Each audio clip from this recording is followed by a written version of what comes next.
Bismillahirrahmanirrahim. Assalamualaikum warahmatullahi wabarakatuh. Selamat sore, salam sejahtera bagi kita sekalian. Shalom, salve om swastiastu, namo buddhaya, salam kebajikan.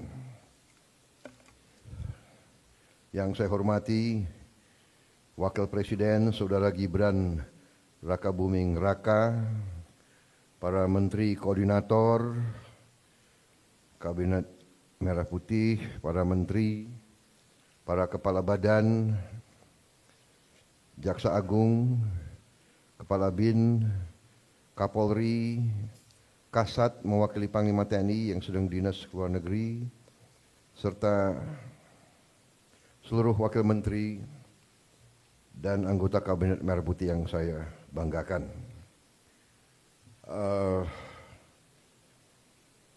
Hari ini saya mengundang seluruh kabinet untuk kita melaksanakan sidang paripurna. Tentunya ini adalah pertemuan kita sesudah kita resmi 3 bulan menjabat. Setelah saya dilantik tanggal 20 Oktober yang lalu, kemudian saudara-saudara dilantik besok harinya tanggal 21, dan para wakil menteri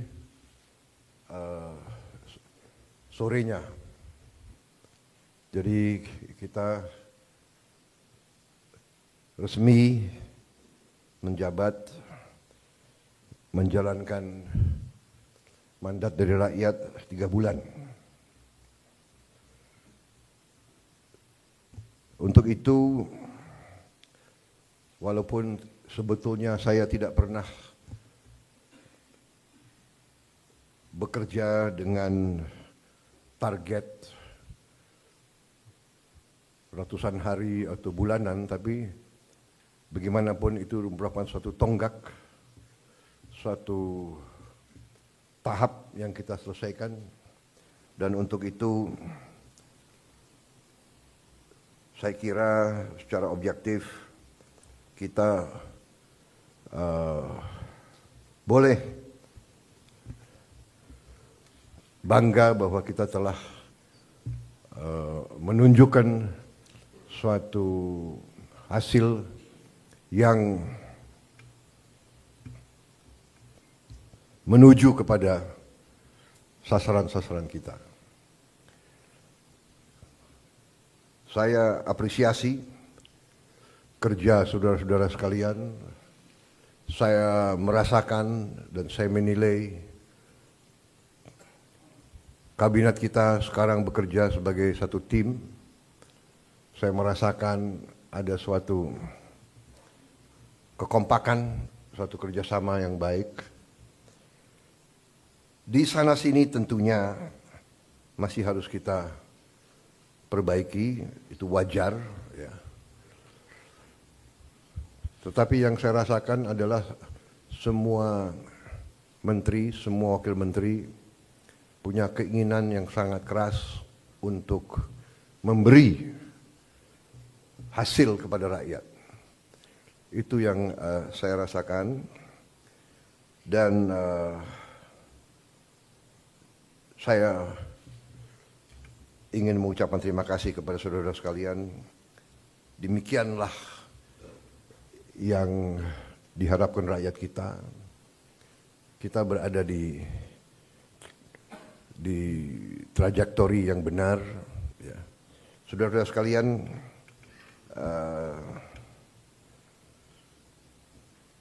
saya tadi pagi kebetulan berjumpa dengan Profesor Emil Salim, seorang senior, usianya 94 tahun, berkali-kali jadi menteri. Ya, beliau menyampaikan pesan-pesan, menyampaikan harapan-harapan dan menyampaikan apa-apa yang beliau jadikan pegangan beliau. Inti yang saya kira saya tangkap dari beliau ingatkan bahwa seorang menteri adalah seorang pejabat negara. Berarti orientasi pengabdiannya adalah negara. Kita dari sistem politik kita adalah politik konstitusional, di mana politik kita dijalankan melalui partai politik. Kedaulatan rakyat dilaksanakan melalui partai politik, melalui perwakilan.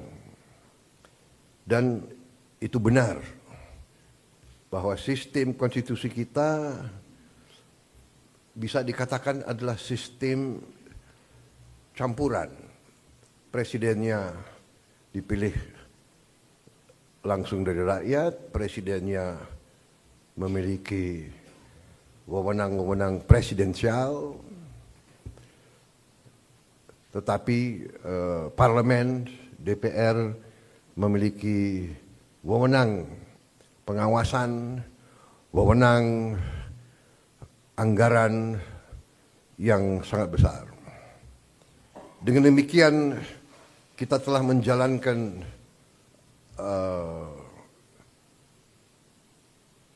statecraft kita, bernegara kita telah jalankan dengan tahap demi tahap, tahun demi tahun, melalui pengalaman, melalui cobaan, melalui rintangan, tapi tahap demi tahap kita telah maju, telah menyelesaikan masalah-masalah bangsa dan masalah-masalah negara. Dengan demikian, saudara-saudara, apa yang tadi disampaikan sebagai harapan para senior kita diingatkan bahwa sebagai pejabat negara, orientasi kita pertama untuk negara. Kita memang ada yang berasal dari partai politik, ada yang berasal dari organisasi kemasyarakatan dan sebagainya. Ada yang berasal dari dunia akademi, dunia ilmuwan, ada yang dari NGO, dari LSM. Tapi begitu kita sudah disumpah, begitu kita menjabat sebagai pejabat negara, orientasi kita, kepentingan kita adalah untuk negara. Dan untuk itu saya ucapkan terima kasih karena saya rasakan walaupun begitu banyak tokoh-tokoh dari berbagai latar belakang, tapi yang saya rasakan sekarang orientasi kita adalah kepentingan negara, kepentingan rakyat. Dan saya kira ini dirasakan oleh rakyat kita. Saudara-saudara, dari hasil sementara kita merasakan bahwa pemerintah kita efektif. Di akhir tahun 24, liburan hari Natal, tahun baru, berjalan dengan lancar, dengan aman. Untuk itu, saya ucapkan terima kasih kepada seluruh pejabat terkait dan jajarannya yang telah bekerja keras, Menko Polkam, Menko Infrastruktur, Menko Pangan, semua Menko, Kapolri, Panglima TNI, yang bekerja keras menjamin keamanan, keselamatan, Menteri Perhubungan, Menteri BUMN, dan semua menteri-menteri lain yang saya monitor turun ke bawah, turun ke lapangan, monitor perkembangan. Kita juga membuktikan bahwa pemerintah kita efektif. Pemerintah kita bisa menjalankan administrasi negara dengan handal. Saudara-saudara, bagaimanapun di bulan-bulan yang kritis tersebut biasanya ditandai oleh banyak kecelakaan lalu lintas, ditandai oleh ketersediaan bahan pangan, bahan-bahan pokok yang penuh dengan fluktuasi harga dan sebagainya. Kali ini kita berhasil untuk menjalankan suatu keadaan yang stabil, penuh ketenangan, penuh kesejukan. Di tengah banyak dunia dilanda konflik, ketegangan, krisis, bahkan perang, kita mampu menjaga kesejukan, ketenangan, perdamaian di negara kita. Saudara-saudara sekalian, saya juga terima kasih dalam 3 bulan kita telah memberi bukti kepada rakyat kebijakan-kebijakan kita adalah kebijakan-kebijakan yang berpihak kepada rakyat, berpihak kepada kepentingan negara. Yang pertama tentunya saya menyampaikan apresiasi kepada Menteri Keuangan dengan semua timnya yang telah menyusun APBN dengan baik, dengan cermat, kerja keras, karena saya terus-menerus monitor, saya terus-menerus menuntut penghematan, efisiensi. Saya menuntut keberanian memotong hal-hal yang tidak esensial. Saya tegaskan bahwa kriteria anggaran yang akan kita laksanakan, kriteria pertama adalah harus bisa menciptakan lapangan kerja. Sudah saya katakan berkali-kali. Kedua, harus meningkatkan produktivitas. Produktivitas ini harus bisa diukur dengan kuantifikasi. Berapa devisa yang dihasilkan? Berapa devisa yang dihemat?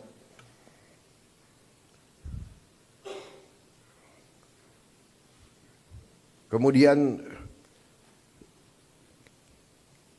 kriteria selanjutnya adalah harus mengarah kepada swasembada pangan dan swasembada energi.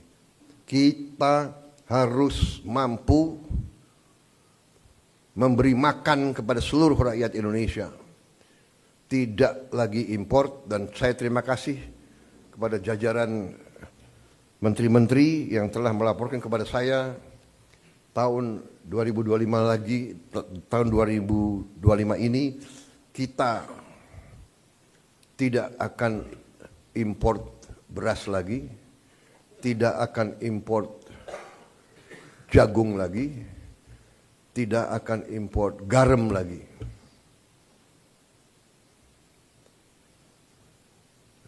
Artinya, target yang saya berikan kepada kabinet bahwa Indonesia kita harus swasembada pangan dalam waktu 4 tahun.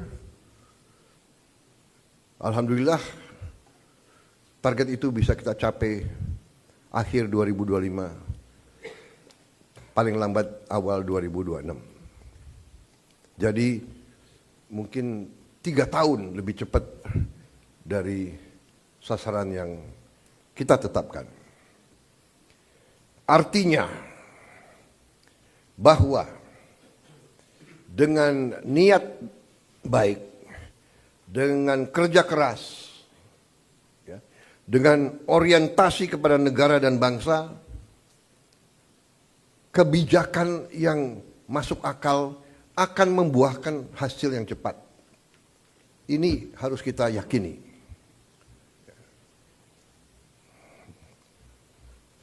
Kemudian kriteria selanjutnya adalah harus bisa memberi terobosan teknologi. Dari prioritas kita itu, satu tadi bahwa harus menciptakan lapangan kerja, tingkatkan produktivitas, swasembada pangan, swasembada energi. Dengan swasembada pangan dan swasembada energi kita aman. Kita tidak boleh bergantung kepada sumber di luar negeri. Sudah berkali-kali saya tekankan itu. Dalam krisis dunia tidak ada negara yang akan mengizinkan pangan keluar dari negaranya. Ini sudah hukum sejarah. Dan kriteria selanjutnya harus bisa menghasilkan terobosan teknologi. Berarti pengeluaran investasi untuk sumber daya manusia, untuk pendidikan, untuk sains dan teknologi, ini termasuk sesuatu yang vital dan sesuatu yang harus kita jalankan. Jadi saudara-saudara, saya tegaskan kembali bahwa hal-hal di luar itu yang bersifat seremoni, upacara, merayakan ulang tahun ini, ulang tahun itu, hari ini, hari itu, kita tidak anggarkan. Perayaan sejarah, perayaan ulang tahun, laksanakan secara sederhana di kantor, di ruangan. Kalau perlu yang hadir hanya 15 orang, sisanya divikonkan.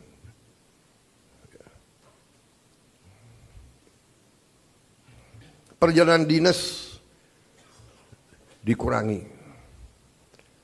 Saya potong setengah. Dengan setengah kita bisa menghemat 20 triliun lebih. Kalau kita hitung 20 triliun, berapa puluh ribu sekolah, gedung sekolah bisa kita perbaiki.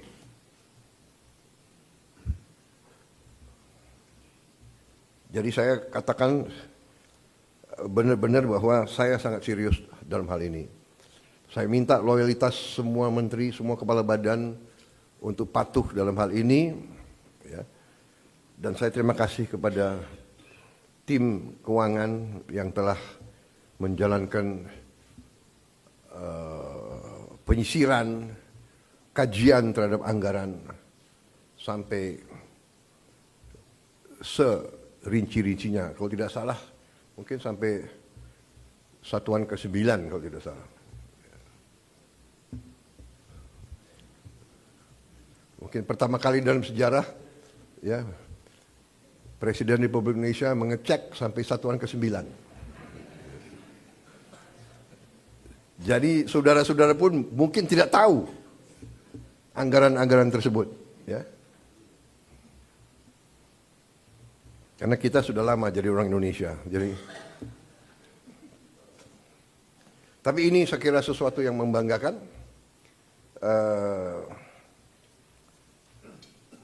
Dengan demikian kita bisa bekerja dengan sangat cepat. Saudara,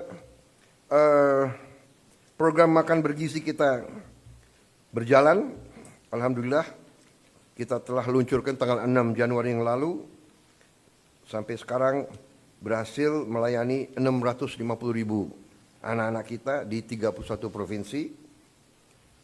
Ini berkat kerja keras banyak pihak, ya, Kepala Badan Gizi, jajarannya, Mendagri, Menteri Pendidikan Dasar dan Menengah, Menteri Bappenas, Menteri Desa, Menteri BUMN, Menteri Kesehatan, Panglima TNI, Kapolri, para kepala sekolah, para gubernur, bupati,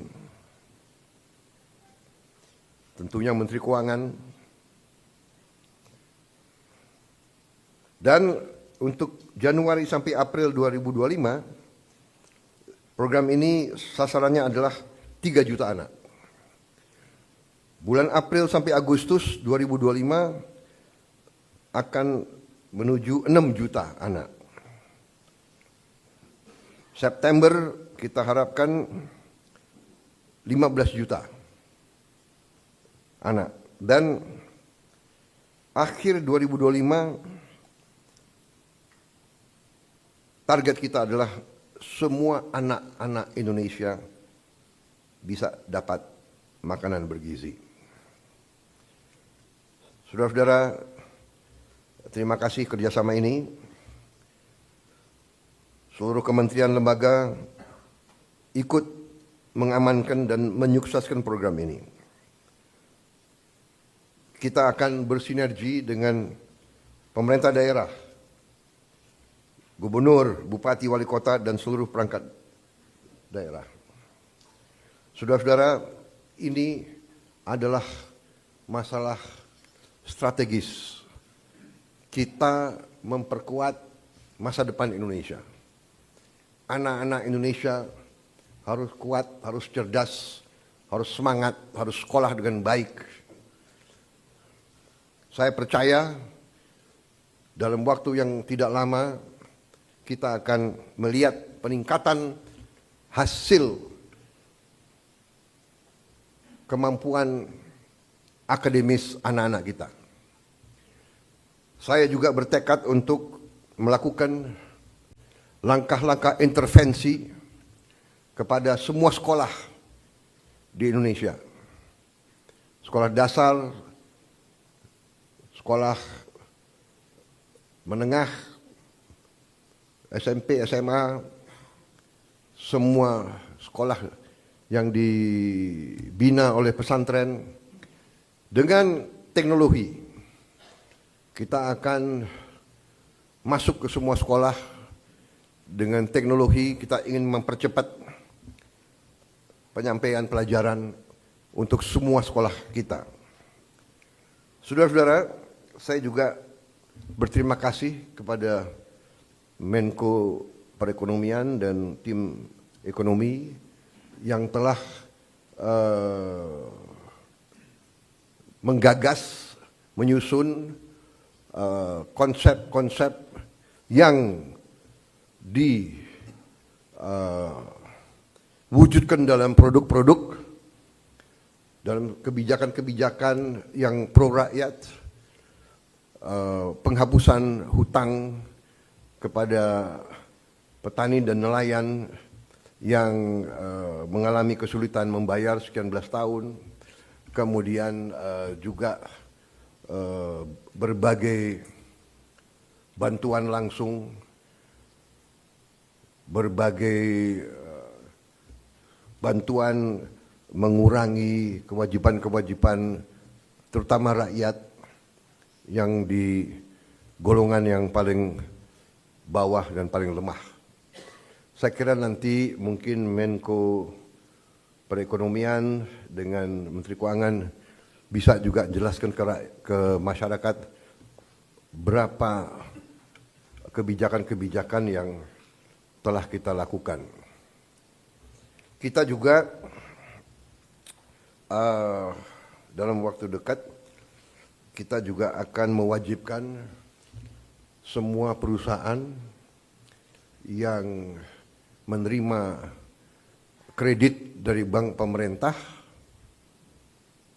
harus menempatkan hasil penjualan ekspornya di bank di Indonesia. Saya kira ini hanya wajar, ini masuk akal. Mereka berusaha dengan dana yang bersumber dari rakyat Indonesia.